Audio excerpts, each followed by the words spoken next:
Citoyen TV, la chaîne de l'Afrique digne et de sa diaspora. Au sommaire, Côte d'Ivoire, RDC, Congo-Brazzaville et pour finir, actualité en Russie. Commençons tout de suite avec la Côte d'Ivoire et la pétition pour la libération du président Laurent Gbagbo. C'est un procès politique. Donc, la solution, la libération de Gbagbo est politique. C'est pourquoi les mamans, les papas, les doyens, nous devons nous lever pour nous battre, pour nous mobiliser.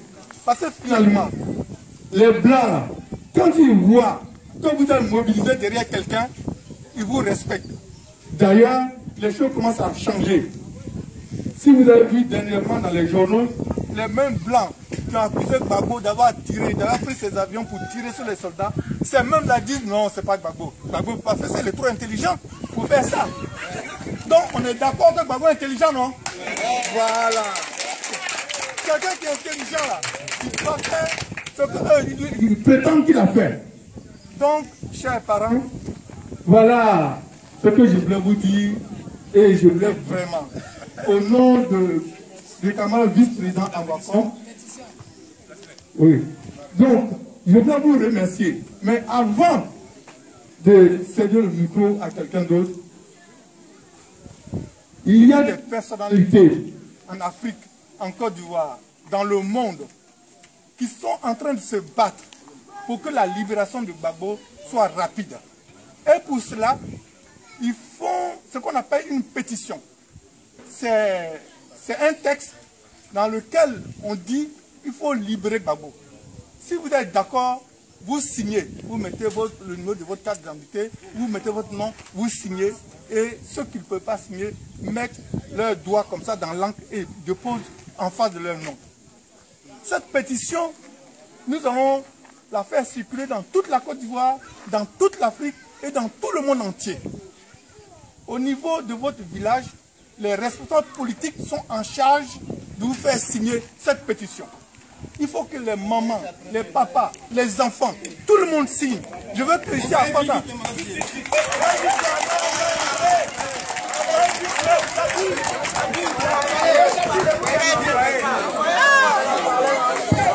Merci, merci.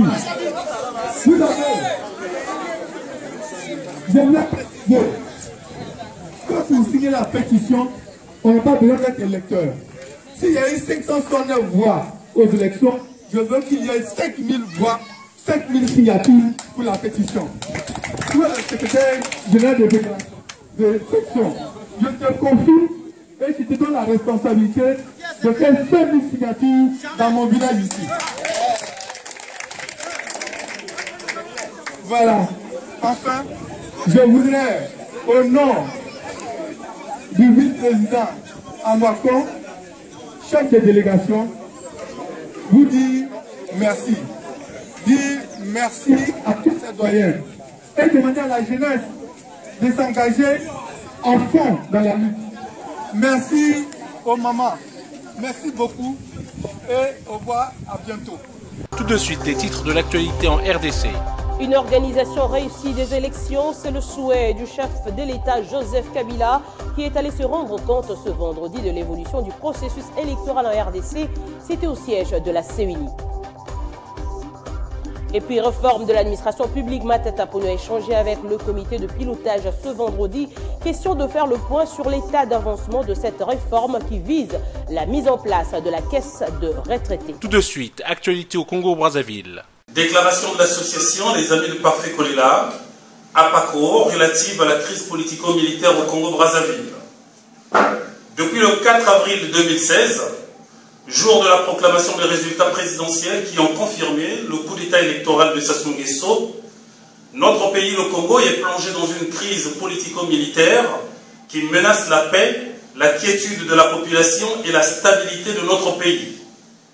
Le pouvoir de Brazzaville, fidèle à sa logique de violence et de privation des libertés de la population, continue de bombarder les paisibles populations dans les districts du Poul, qui ont eu le seul tort de voter pour le candidat arrivé logiquement en tête du premier tour, en l'occurrence Parfait Kolela. Dans l'après-midi du 4 avril 2016, quelques heures donc avant la proclamation des résultats de ce putsch électoral, le pouvoir se lançait dans ce qu'il a qualifié de traque du révérend pasteur Ntoumi, sans qu'aucune convocation du procureur ne lui soit adressée comme le veut la procédure normale. Le pouvoir de Brazzaville avait donc choisi son bouc émissaire en la personne de Ntoumi Frédéric, qui jusqu'au 4 avril 2016 était encore ministre délégué chargé de la réparation des séquelles de guerre et de la culture de la paix. Aujourd'hui, plus de 4 semaines après, le pouvoir continue de pilonner les villages du Poul, causant ainsi des pertes en vies humaines parmi les populations civiles non armées. Tenant compte des faits énumérés ci-dessus, nous, membres de l'association APACO, Amis de Parfait Kolela, réunis ce jour, rappelons à Sassou Nguesso que le département du Poul fait partie intégrante du Congo et lui demandons d'arrêter les bombardements des villages du Poul, car les populations de ce département ont aussi le droit de vivre en paix et de vaquer normalement à leurs occupations. Demandons le retrait sans condition de toutes les troupes envoyées au Poul pour soi-disant arrêter le révérend pasteur Ntoumi pour que règne la paix et la tranquillité des esprits dans ce département. Demandons et exigeons une enquête internationale et nationale pour faire la lumière sur les événements du Poul. Exigeons la libération dans les plus brefs délais de Paulin Makaya, Modeste Boukadia, Libongo Ngoka, Jean Wabi, Marion Manzimba et Wango et tous les autres prisonniers politiques. Demandons la fin de l'encerclement, sinon la résidence surveillée des personnalités politiques de l'opposition que sont Jean-Marie Michel Mokoko et André Okombi Salissa, pour que ceux-ci soient libres de leur mouvement, comme le stipule la Constitution de la République qui garantit la liberté de circulation pour toute personne n'ayant pas été condamnée.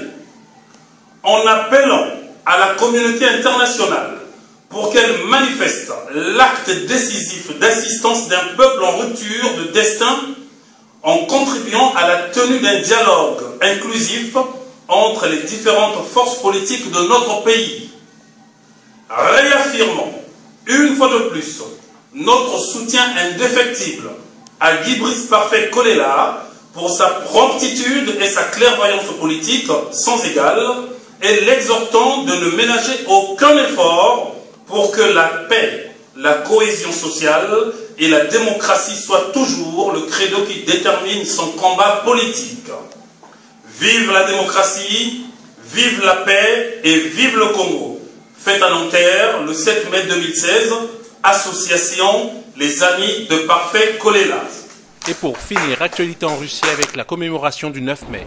Cette cérémonie est pleine de sens pour moi parce que ça a été la victoire sur le nazisme, donc sur une sorte d'organisation de mort. Ils portaient la tête de mort d'ailleurs sur leur casquette. Ils avaient cette swastika qui tournait dans le sens de la négation de la vie et de la mort. Donc voilà. Mais il y a plus que ça. Ce qui a triomphé du nazisme, et c'est clairement la Russie qui a vaincu le nazisme et non pas les Américains, parce que c'est sur le front russe que les armées allemandes se sont saignées à blanc, et l'importante mobilisation qu'a représentée cette campagne de Russie pour l'Allemagne a été mortelle pour elle. Je crois que sinon les Alliés auraient eu beaucoup de peine à vaincre les Allemands. Mais ce qui a triomphé des nazis, c'est un certain esprit. Je vous rappelle quand même qu'au moment où Hitler envahit l'URSS, Staline n'en appelle pas à l'idéologie, il n'en appelle pas au communisme pour vaincre les nazis. Il revient, et ça c'est très important, il revient aux bases. Il en appelle au patriotisme, il en appelle à la spiritualité. Donc il a engagé le patriarche à ce moment-là qui a fait un appel à la nation à la radio. Il a rappelé les vertus du patriotisme de la Sainte Russie. Il s'est donc référé à ce qui a fait la Sainte Russie de toujours. Ce n'est pas avec l'idéologie communiste qu'il a vaincu les nazis, c'est en se référant à la spiritualité et au patriotisme russe. Et ça, pour moi, c'est élémentaire. C'est pour cette raison que je suis ici. Je ne suis pas là pour fêter les communistes, je suis là pour fêter cet esprit millénaire et cette force spirituelle qui a permis à la Russie donc, de vaincre les nazis. C'est un peu ça l'idée. Merci. Mais Mais vous savez, selon un sondage effectué par Sputnik Opinions, récemment auprès des populations européennes, seulement 15% des personnes interrogées estiment que l'URSS a joué un rôle clé dans la victoire sur le nazisme pendant la Seconde Guerre mondiale. Et donc la plupart des Américains, 79% et 58% de Français, considèrent donc que ce sont les États-Unis qui ont contribué le plus à cette victoire. Pourquoi, selon vous, le rôle de l'URSS dans cette victoire est-il de plus en plus sous-estimé? D'abord, les faits historiques. Si l'on prend la différence numérique, les nazis avaient engagé sur le front atlantique et sur le front de l'Ouest environ 25 à 28 divisions. Sur le front Est, 167 ou 170 divisions. Donc vous imaginez déjà la différence. Le gros des armées allemandes se trouve sur le front de l'Est. Ça, c'est quand même quelque chose qu'il faut relever. Et ça montre l'importance de l'engagement. Et quand on pense ensuite à la prise de Berlin, qui a coûté quand même dans les 500 000 hommes, ce n'est pas les Américains qui ont payé ce prix. Donc de venir ici maintenant prétendre que c'est les Américains qui ont provoqué le tournant de la guerre, non. C'était une chose inéluctable. De toute manière, même sans le débarquement de Normandie, l'Allemagne nazie était vouée à être vaincue parce que les troupes russes étaient à ce moment-là inarrêtables. Pourquoi est-ce que l'on tente maintenant de magnifier la part américaine et diminuer la part russe? C'est que c'est embêtant. C'est embêtant parce que l'Union européenne, pour la plupart, fait partie de l'OTAN. Et ils sont quelque part les pantins des Américains et des États-Unis à travers l'OTAN. Et ils n'ont plus de politique réellement indépendante.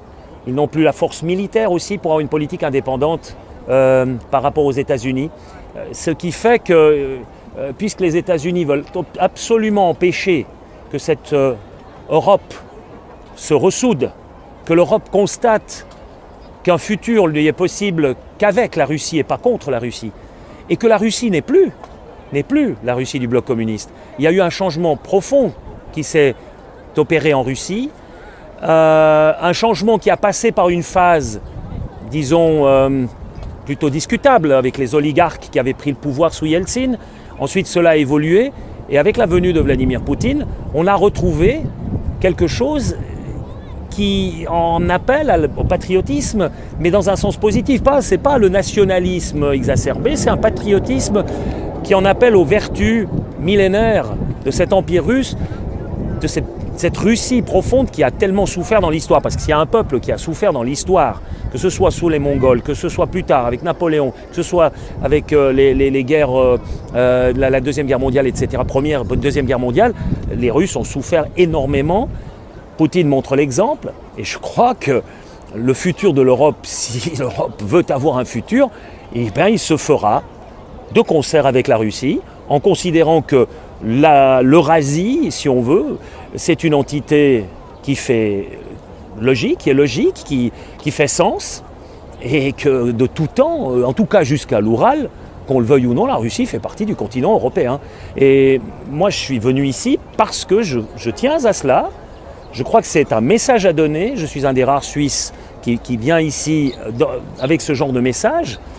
J'espère inspirer certains de mes concitoyens, leur dire arrêtez de lire la presse quotidienne, arrêtez de lire cette presse qui est au bottes de l'OTAN, qui diabolise la Russie. Citoyen TV, la chaîne de l'Afrique digne et de sa diaspora.